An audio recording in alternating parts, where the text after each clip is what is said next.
Well, hello there. This is Father Dominic at Holy Trinity, Beaverton, and I'll be putting out these videos on Tuesday, at least for the time being, since Erin is still out. I'm praying for her recovery, and I will be putting them out so that there'll be a little bit more of a space, perhaps, with Father's videos on Fridays.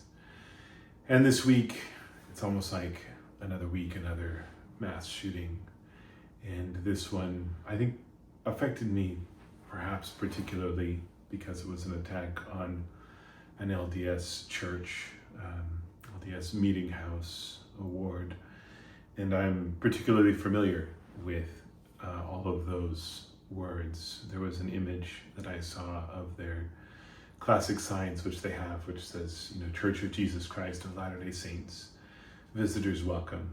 And that sign was right there on a burnt patch of wall, and everything else was kind of collapsed and burnt around it. And there was something particularly poignant about that, because the LDS are very welcoming and some of the nicest, kindest people that you'll ever meet.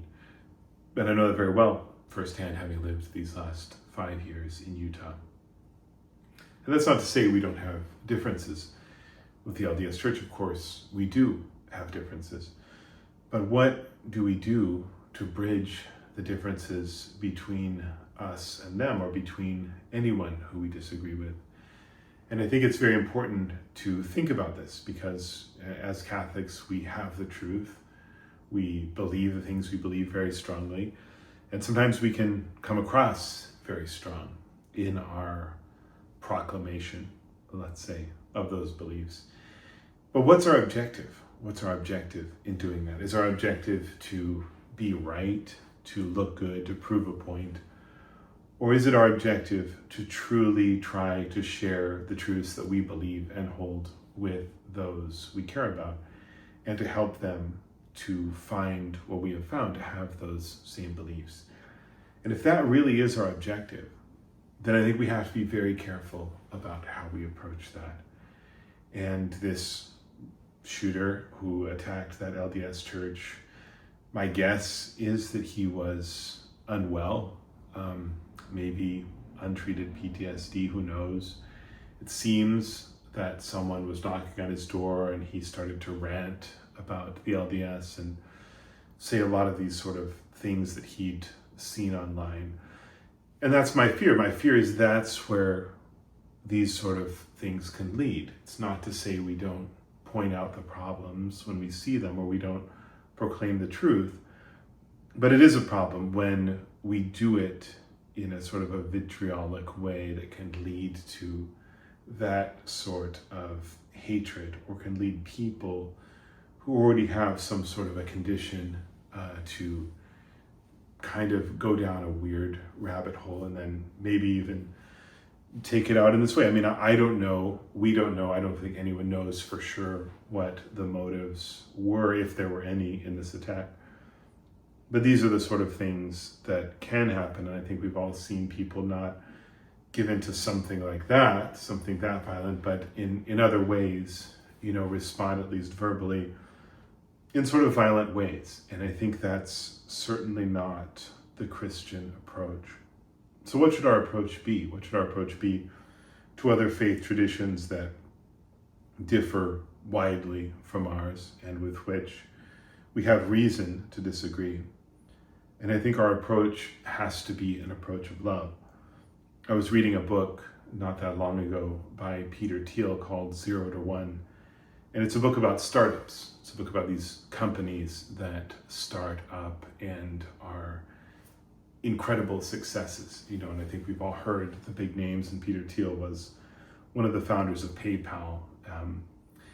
And he, in that book, talks about a startup culture and what makes a startup. And one of the things that he talks about is that any startup that puts energy into tearing down the competition is done. I thought that was very interesting for us as Christians. Where am I putting my energy? Am I putting my energy when I dialogue with other people, when I talk to people of different traditions?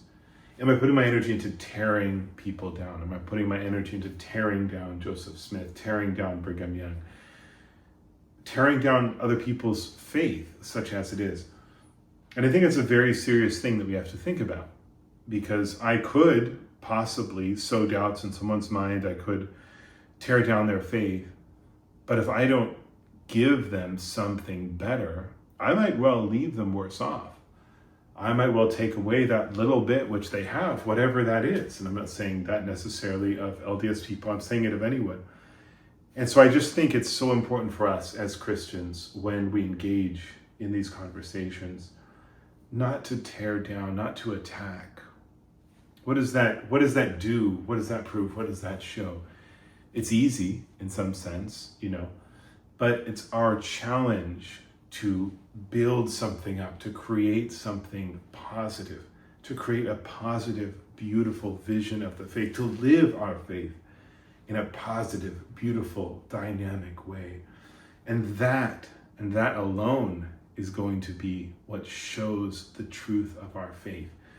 It is our sanctity that can change hearts, because sanctity isn't about me. Sanctity, by definition, is me getting out of the way so that I can become an instrument of God.